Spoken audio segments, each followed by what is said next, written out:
All right, let's get into this because this is serious business. If you're watching this live, good morning. If you're watching it after the fact, great. Thank you. Hit that like button, subscribe to the channel. Hours. No joke. We may joke about this, but hours went into GFF, Guy Football Focus. Earth has 8 billion people on it. And only one, graded 193 practice throws and 257 preseason throws, and that person's me. And what did the data say? Well, today's a good day to look at it. I wasn't planning to reveal it today. I was planning to grade Friday's preseason game as well. But after being named the number 2 quarterback yesterday, Sam Darnold, and the Trey Lance situation, I decided Kyle made his decision. So let's see if the data supported what Kyle said. Who was the grader? This guy. I did have some help from people. If somebody was there and I wasn't sure, I'd discuss it with somebody. But what did the data say? We'll start there and then we'll work backwards. Here's what got graded. 7 total practices and 2 preseason games. The data said that Sam Darnold, on the right of your screen, made more plus graded throws. I'll explain all this stuff later, but I want to start with the data, the conclusion. More plus graded throws. There you see 26%. That's plus graded throws. And he made far fewer negative graded throws than Trey Lance or Brock Purdy, for that matter. You can see at the top, this is 115 throws for Purdy got graded. 74 throws for Trey Lance got graded. And 68 throws for Sam Darnold got graded. The data says, my grades, I'll stop calling it the data, my grades support the belief that Sam Darnold has been better in training camp and the preseason than Trey Lance. I know some people think they've been the same. At one point, back on August 1st, I said they've been the same. That was coming out of OTAs and the beginning of training camp. That was on August 1st. Things changed because, well, they always do. Okay? So the grades were based on a PFF scale. 0 grades in the middle. Actually, I wasted 2 days doing golf scoring, but it had a bunch of holes in it. And then Josh Dubow, the Associated Press, said, why don't you do what PFF does? I said, good idea, Josh. So 0 grades. These are your expected normal throws, checkdowns, shallow crossers, open guys in the flat, okay? Then you get your plus 0.5s up to your plus 2. Those are your good throws, your positive throws. You get your minus 0.5s to your minus 2s. Those are your bad throws. And, you know, I'm not going to go through all the throws, but the point is every practice got graded that I attended, okay? These are all the practice grades right here. This ain't a hobby, as Kevin Kisner once said. All right. So when were these grades from? 7 practice days, 2 game days. All right. I'm going to take you through the practices and the games. But the ultimate conclusion, since that August 1st date, when I said they've all been the same, Darnold got better.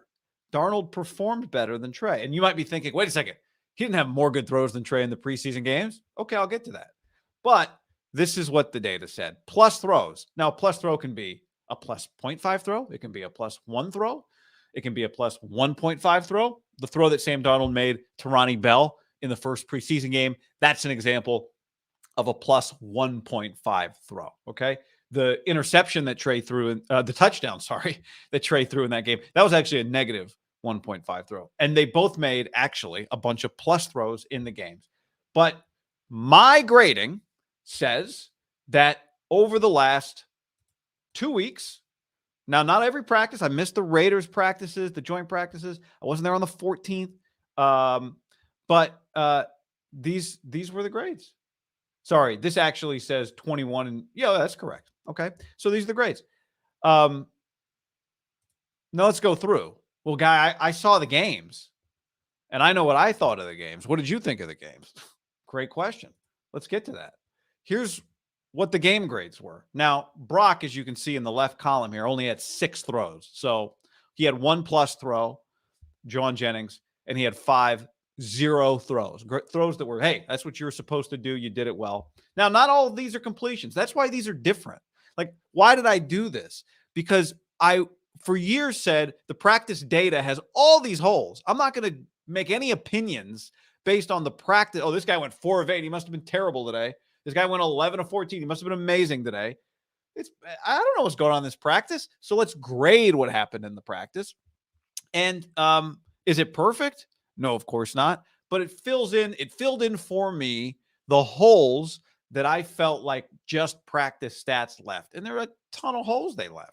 So here's the game scores. You can look at this and hell, maybe you scored the game differently. Did you score the game differently? Did you take the time to score the game?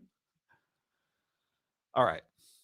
So in the games, percentage of plus throws. Sam Darnold here on the right, 36%. Trey Lance, 22. Sam Darnold's percentage of negative throws. This is not completion percentage. This is the total throws. You can see 22 throws. How many of them were graded plus? How many were zero, even grades, which is a positive, it's a good thing, and how many were negative? He had more relative to the percentage good throws. Now again, like I said, you might say, God, he did not have more good throws than Trey. You're right. He didn't have more good throws than Trey. In fact, they both had exactly 8 throws in 2 preseason games that I graded as plus throws. But Trey had 36 total attempts. Darnold had 22. So that's why the percentages are the way they are. Guy, I mean, okay, that's the game. But what about practice? I mean, does practice, practice and games are different. Practice and games are different. But this is all we've got. So we've got to use what we got. But check this out. When you look at these percentages from the games, they actually mirror the percentages from practice. Look at this. Here's the games. Games again. Trey, 22% positive, 22% negative. Trey in practice, 13% positive, 13% negative. So it's not that he doesn't make really special plays.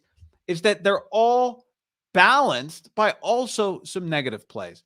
And I should say not plays, but throws. This is only throws getting graded. A sack or whatever, just throws. 13. Darnold, let's look. Darnold games, 36% positive throws, 5% negative throws. Darnold practice, 21% positive throws, 7% negative throws. They're all doing a solid job on the 0 plays, as you can see in the middle column, 65%, 74%, 72%. Okay. But the changes come when we get to the mistakes and the above average throws. So did Brock throw picks and make mistakes in practice? Absolutely he did. Did he throw more picks than these other guys? Yes, he did. But look, 109 throws in practice versus 38 and 46 throws. So in the end, even though we did by volume make more mistakes, his percentage, 13%, same as Trey, of negative graded throws. Okay. So the volume's a big factor. And I just go back to what Brandon Allen told Matt Mayoko. I've referenced this quote a million times at the beginning of training camp. He was explaining why he felt comfortable. And he said, because this offense fits me because it's predicated on being on time and being on target. In other words, just make the play that is there to be made and don't give anything back to the defense if you can avoid it, right? Now, again, this stuff is imperfect. You go 257 throws. That's a fraction of what happens over the course of the season. That's right. But it's what we got. And it's why I think Kyle Shanahan is correct in his assessment that in this training camp, Sam Darnold has been the second best quarterback. Now, there have been some narratives. One narrative was Sam was only better because he checked it down. You know what? I even said that a few weeks ago, that Darnold was playing the game in understanding that not making mistakes would be the thing that would win him the job. And so he wasn't taking as many chances. But when you go back through all the grades, that did change. Darnold improved and took more shots at plus throws. And he made good throws when he took plus throw attempts. So he evolved in that way. Also, on the 0 throws, which are the most important throws in this offense, you can see where things graded out. Okay. It was the percentage of their plays was about the same there, but some of his 72, where Trey was a little higher there, went to his plus throws. All right. So he was doing the basic stuff plus a little extra with less mistakes. That's a pretty easy formula to win a quarterback competition. I mean, that is the formula for winning a quarterback competition. It's, especially on a team that's trying to win, right? It's different if this team is bad and you say, let's go with the younger guy or whatever. And the other narrative, I named myself narrative cop yesterday, was that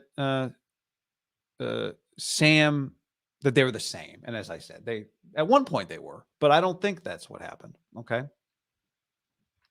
Maven says, John is right. This is unnecessary. Yeah. Okay. Yeah, it is, because he already named a quarterback and he's not using my stats. So sure. But why did I start this? I'll go back to what I said at the beginning, because I wanted to know if what I was seeing when I would watch a practice and go, these practice stats people are putting out, they don't match with what I'm seeing. Was I right? I was right. Yes, I was. So sure. Hit the like button just for the effort, if nothing else. Let me get to some thoughts on this, because yeah. Let's see what else we got here on anybody. Where is what Kyle sees and wants metric? Yeah, I mean, the 0 throws are what Kyle wants. We are brought to you by Tito's handmade vodka. John would be deep in the vodka if he were here right now. It's something about the grades. They just they bring people together. Mr. 559, Central Valley. Come on, 26-year-old QB with 55 starts just edges out 23-year-old quarterback with 4 starts. Let's just hope Purdy doesn't go down again, because Darnold has proven to be straight cheeks. We should hope that Purdy doesn't go down again. And we should hope that if that happens, Darnold's good. And if he's not, you should hope that Trey Lance is still around, though I don't expect it.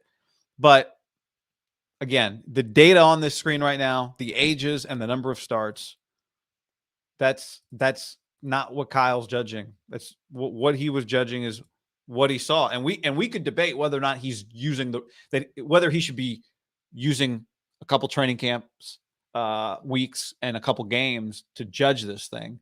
But that is what he's using. And so what I want to convey is that if you remove 55 starts, which people think you can't do that, well, he's doing it. Take that out for a second. There's been a discussion that Trey's been better in training camp. Some people have that opinion. I strongly disagree with that opinion. If you want to see me reasonably disagree with that opinion, go watch the video I did with John Dickinson and Larry Krueger yesterday. They both said they thought it was even. I didn't think it was even. My grades say it wasn't even. But again, there's two different discussions, whether it's the right way to evaluate, but that's a fine discussion. But it is what's being evaluated this training camp. Kyle doesn't care what Adam Gase's quarterback played like. I appreciate it. I'm not arguing. We can agree to like different things. Habermetrics was the name for the Dan Dibley, actually, once upon a time, came up with that. Habermetrics. I could call it Habermetrics, but it's more of a baseball term. A guy Football Focus really tells you what football is about. Regardless, this is about to die, so don't worry if you hate it. Although maybe I'll do it during the season. What would be this is a great question, Nathan. What would be an example of a plus 0.5 throw? You know what? Let me pull up my game logs, because then you guys can go back and look. Guy, was that a plus 0.5 throw? The reason I ditched my early grading system, which was a golf system, par, birdie, bogey, is because one thing I realized watching practice and the games, but really the practice, is that so many throws fall in the 0.5 ranges that it's not just a par or just a birdie or just a bogey. Sometimes it's a throw that's a little off target and is not a good throw. Sometimes there's a throw that's a little off target, but the guy catches it. So that's probably a 0, unless it's really off target and it took a crazy catch, or the guy was wide open. So here's something. Let me give you some examples. I don't like to give a lot of examples in terms of the throws, because I don't want to weigh people down with that. But let's go to the last preseason game here. And if you want to go back and look, I'll tell you, I had 4+ graded throws for these guys. On the second possession for Darnold, He had 2 plus 0.5 throws to Conley and Jennings. There was a penalty on the Jennings play. He had a plus 0.5 throw to Latu and a plus 0.5 throw to Daz Newsome. The first Trey Lance completion of the last preseason game, that was a plus 1 throw. It was a strong sideline throw. His last completion to Bell was a plus 0.5 throw. So I'm not going to describe every play, but basically the plus 0.5 throws are most throws. Most throws are plus 0.5 or 0 or negative 0.5. The rare throws are the Ronnie Bell over the top. Okay. That's a rare throw. That was a plus 1.5. But most of the plus 5s are 15-yard crossers, an out that maybe isn't, you kind of got to get it to the sideline with a little velocity, and it's got to be on target. So those are your plus 0.5 throws. They are not excellent throws, but they are above an expected result. If you say this throw is about to happen, it's 15 yards and a linebacker trailing, and it's got to be on time, is it definitely going to happen? Is the quarterback expected to hit that target 100% of the time? If the answer is no, then that's probably a plus 0.5 throw or better, right? Your negative 0.5 or your negative throws are going to be your throws that you should make in all likelihood, or they can be turnovers that are bad decisions. But, Trey, especially if a week and a half ago, got a lot of negative 0.5 grades or negative 1 grades, depending on like check downs that it's 100% of the time you should hit that throw. So it's degree of difficulty, how open the guy is, the decision. Okay. It is ultimately subjective because I'm the one grading it, but there are some examples without trying to go too deep into it. Hot take. Cousins starts in 24-25. He sure might. He's got to be cheap. Tori says, Trey lost the job the second they signed Sam Darnold. I think that's correct, Tori. But the reason I didn't set out to do this because of this, but what it's turned out is I'm glad I did it because I also think it's more than that. I think it's more than just predetermined. I think the performances actually reflect the decision they make. Okay. Let's see. According to your system, Darnold is the best QB. He is not. Purdy is the best QB. Kyle makes decisions by what he sees, like every other coach. Dana. So, yeah, first of all, the system is, system misses a lot. Like one thing, simply breaking it down in percentages balances is that guys get a different number of reps. But of course, the more reps you get, the more I think when you play NFL quarterback, the more reps you get, the more likely you are to grade negative than positive, with some exceptions, right? You give Patrick Mahomes a full season, it's not going to matter. But I think generally the guy with 115 throws is going to make more mistakes than the guy with 70 throws. And it's really hard to consistently, like, is Sam Darnold going to play a season with this grade? If he played 17 games, even if he's improved, I doubt it. 6% negative throw percentage has to be impossible. I mean, we're talking about a small number of negative throws. But I mean, it's a fine observation. I also think Purdy's going to get up against the number 1 defense. I'm not saying this is the whole thing. Purdy, I thought, by the way, the last 2 days has been really excellent. Purdy pushes the ball down the field more than either of the other 2 guys. He does take more chances than the other 2 guys. Part of the reason I think Darnold scored with the plus throws, well, who knows if time will allow us to figure out if this is true. His arm strength did make him some throws that Purdy does not as consistently make, but Purdy does a lot of other things really well. So, yeah, I mean, it's all right there. But there was no competition between those 2 guys. And because of that, their reps were far from equal. Whereas Lance and Darnold, look, their rep numbers were about the same in games and practice. In games, in the total, they had about the same number of throws. And that was in games and in practices. Trey had more throws in games. Darnold had more throws in practices. And they were going up against alternatingly similar defenses and practices with similar players around them. So Brock wasn't part of this competition, and thus, he's not really part of the comparison. But yeah, it's absolutely, this is not the whole picture. This is not the whole picture. Robo, in games, Lance struggled to get the ball out on time. These grades don't take into account those times in practice when he got sacked but threw it away. Was he also slow to process in practice? These grades don't take into account the times he didn't get the ball out in games either. It doesn't take into account any of that. If a guy made a throw that was within a reasonable time after a sack, like there's a sack in practice, if everybody still kind of keeps playing, then I would grade that throw. And that was most of them. So hard to say. In a practice, hard to say. Like the beauty of the game throws is that I could go back and watch a throw 3 or 4 times and decide what I thought. So that also goes into this. What makes an official throw? If it's a throwaway, I'd give it a 0. If it's I'm going to put this up there and only my guy could get it, but he probably can't get it. There's a lot of judgment here. And these are, for people who don't follow, it's team drills. So there's a lot of other throws that happen in a bunch of other drills, but these are just the throws from 11 on 11 period. Checkdowns are a good thing, in my opinion. Drives me nuts when I watch QBs that just don't do it. Get to your first, second read, maybe third if you can. If it's not there, check down. Kyle, too.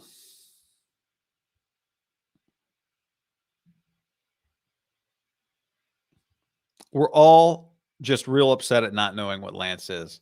I think that's fair. Thank you, Michael.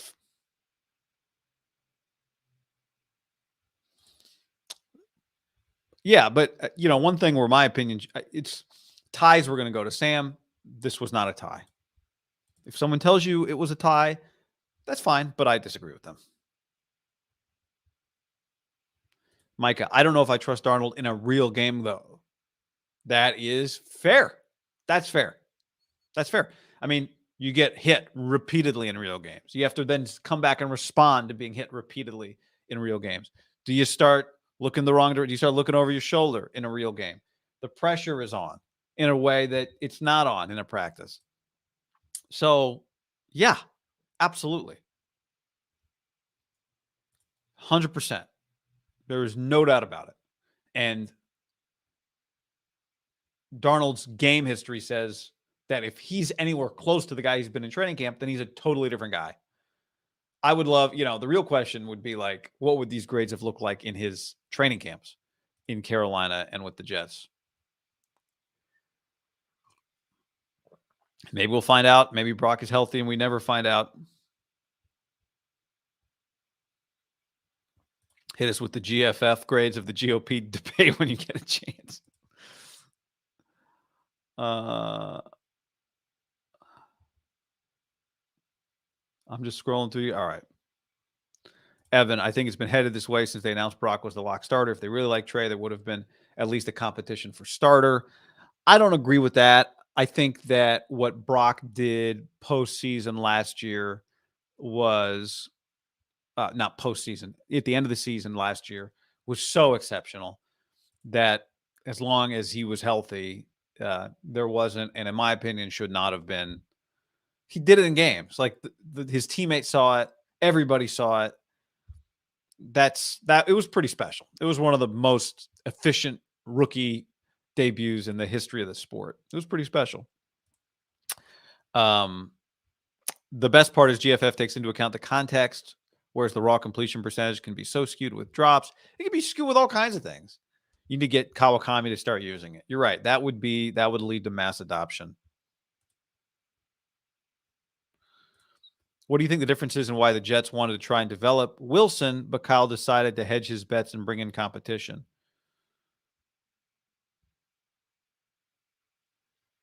The Jets got Aaron Rodgers, so it's easy to say, if the Niners had Aaron Rodgers, then I guess it'd be easy for Trey to be the backup. Oh, you're saying like if they had Aaron Rodgers and then they also had Darnold, why would they do that?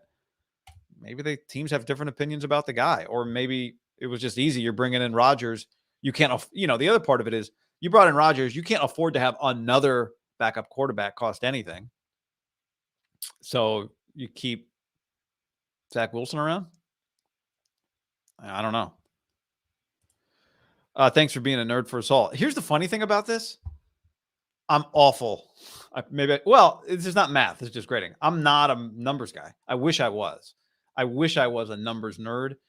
I can learn. It takes me a lot of effort to learn numbers. Luckily, this is just addition, subtraction, and a little division.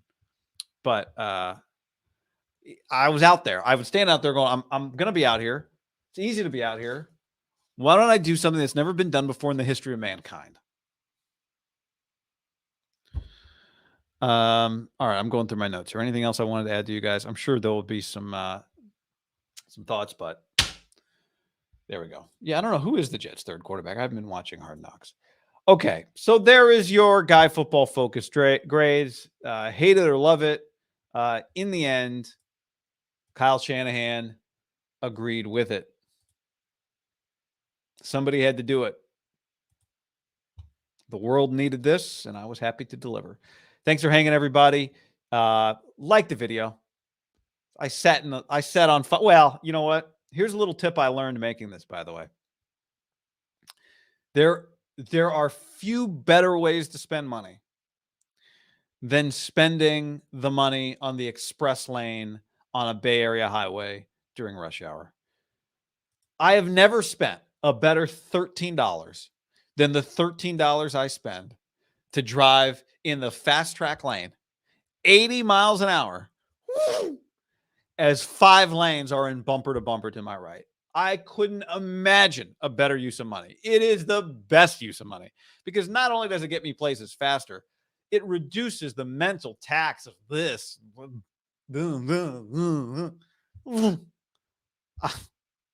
If you think I don't want to spend $13 or $9 or $6 or $4 or $2.50 or whatever it says, tell you I would find a way to save $13 from somewhere else or $6 from somewhere else. That is the best money you can spend.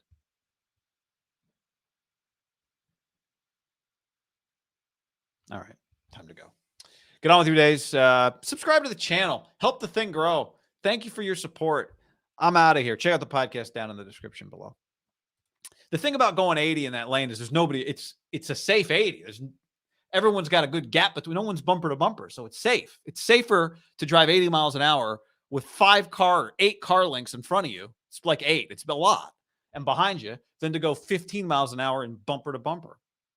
But thank you. I'll drive safe, Philo. All right. Later.